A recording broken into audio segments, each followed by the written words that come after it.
اسرائیل امن کی راہ میں سب سے بڑی رکاوٹ، ہم سب نے متحد ہو کر دنیا کو پیغام دیا کہ ہم امن کے دائی ہیں، عالمی برادری جارحیت رکوانے میں مدد کرے۔ نتن یاہو نے نسل کشی کی پالیسی جاری رکھی ہے۔ ترک صدر رجب طیب اردوان کا OIC کے اجلاس سے خطاب، استنبول میں OIC کا اجلاس جاری، ایران اور ترکیہ سمیت مختلف ملکوں کے 40 سفارتکار شریک، وزیر خارجہ اسحاق ڈار پاکستان کی جانب سے نمائندگی کر رہے ہیں۔ چیئرمین OIC کا منصب 3 سال کے لیے ترکیہ کو مل گیا۔ نئے چیئرمین OIC وزیر خارجہ ترکیہ حکان فیدان نے کہا کہ اسرائیل اس وقت ایران پر حملہ آور ہے، ہمیں غزہ اور ایران کے ساتھ یکجہتی کا اظہار کرنا ہے، مسلم امہ کو متحد ہونے کی ضرورت ہے، غزہ میں جاری کشیدگی فوری ختم ہونی چاہیے، اسرائیل خطے میں عدم استحکام کا سبب بن رہا ہے، ایران اور غزہ پر اسرائیلی حملوں کی مذمت کرتے ہیں۔ اور میئر کراچی کا شہر میں ایکسپورٹ ڈیولپمنٹ فنڈ کے لیے وفاقی وزیر تجارت کو خط لکھا، پاکستان کی مجموعی برآمدات میں سب سے بڑا حصہ کراچی کا ہے، کراچی کو ایکسپورٹ ڈیولپمنٹ فنڈ سے کوئی خاطر خواہ رقم نہیں ملی، وفاق کی جانب سے کراچی کو مسلسل نظر انداز کیا جا رہا ہے، ایکسپورٹ ڈیولپمنٹ فنڈز کی مد میں کراچی کے لیے خصوصی رقم مختص کی جائے۔ ایرانی صدر مسعود پزشکیان کا فرانس کے صدر سے ٹیلی فونک رابطہ، یورپی طاقتوں اور ایران کے درمیان جوہری ہتھیاروں سے متعلق مذاکرات کو تیز کرنے کی ضرورت پر اتفاق۔ فرانس کے صدر نے کہا کہ انہیں یقین ہے کہ جنگ سے نکلنے اور بڑے خطرات سے بچنے کا راستہ موجود ہے، یورپی شراکت داروں کی قیادت میں ایران کے ساتھ مذاکرات میں تیزی لائیں گے۔ دنیا تیسری عالمی جنگ کی طرف جا رہی ہے، ایران جوہری ہتھیار بنانے کی کوشش نہیں کر رہا، ایران کو سویلین جوہری پروگرام کا حق حاصل ہے۔ روسی صدر پیوٹن نے کہا روس ایران کو پرامن جوہری توانائی کی ترقی میں مدد فراہم کرنے کے لیے تیار ہے۔ سابق امریکی صدر بل کلنٹن بولے نتن یاہو اقتدار بچانے کے لیے ایران سے جنگ کرنا چاہتے تھے، ایران پر حملوں کی مخالفت کرتا ہوں۔ صدر ٹرمپ جنگ روکنے کی کوشش میں کامیاب ہو جائیں گے۔ میڈیا میرے بیان کو توڑ مروڑ کے پیش کر رہا ہے، میں نے مارچ میں واضح طور پر کہا تھا کہ ایران جوہری ہتھیار نہیں بنا رہا۔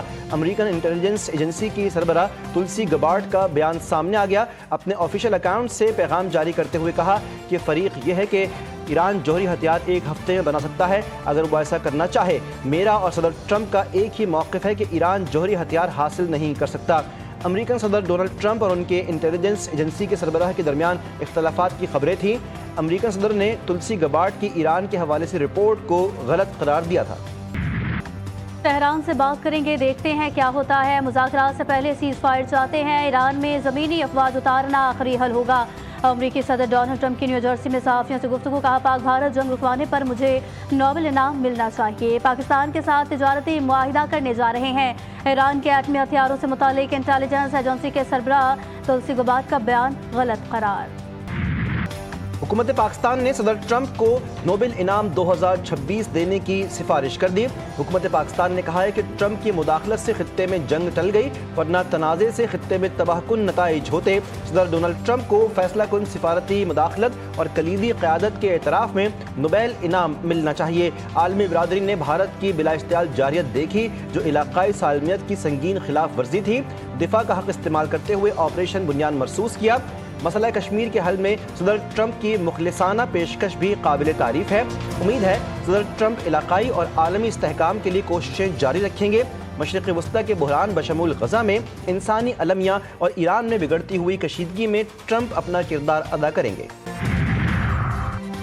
دفتر خارجہ نے بھارتی میڈیا کے سیز فائر سے متعلق دعوے مسترد کر دیے۔ ترجمان کے مطابق پاکستان نے نہ تو جنگ بندی کی درخواست کی ہے نہ ہی خواہش ظاہر کی۔ وزیر خارجہ اسحاق ڈار نے واضح کیا کہ پاکستان نے صرف اپنے دفاع کا حق استعمال کیا۔ ترجمان نے بتایا کہ جنگ بندی میں سعودی عرب اور امریکہ نے کردار ادا کیا۔ 10 مئی کی صبح بھارت نے سیز فائر کی خواہش ظاہر کی، جس پر پاکستان نے امریکی اور سعودی رابطوں کے بعد رضامندی دی۔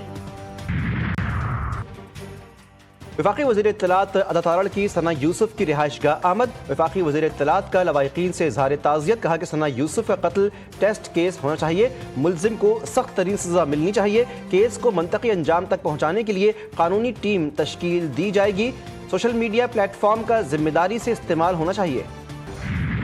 متوسط آمدن والے افراد ہماری معیشت میں ایک اہم کردار ادا کرتے ہیں۔ یہ وہ طبقہ ہے جو ہم خود اس کو تسلیم کرتے ہیں کہ وہ مہنگائی جھیلتا ہے اور ٹیکس بھی دیتا ہے۔ صرف 1% انکم ٹیکس کا نفاذ اس امر کا علامتی اور عملی اعتراف ہے۔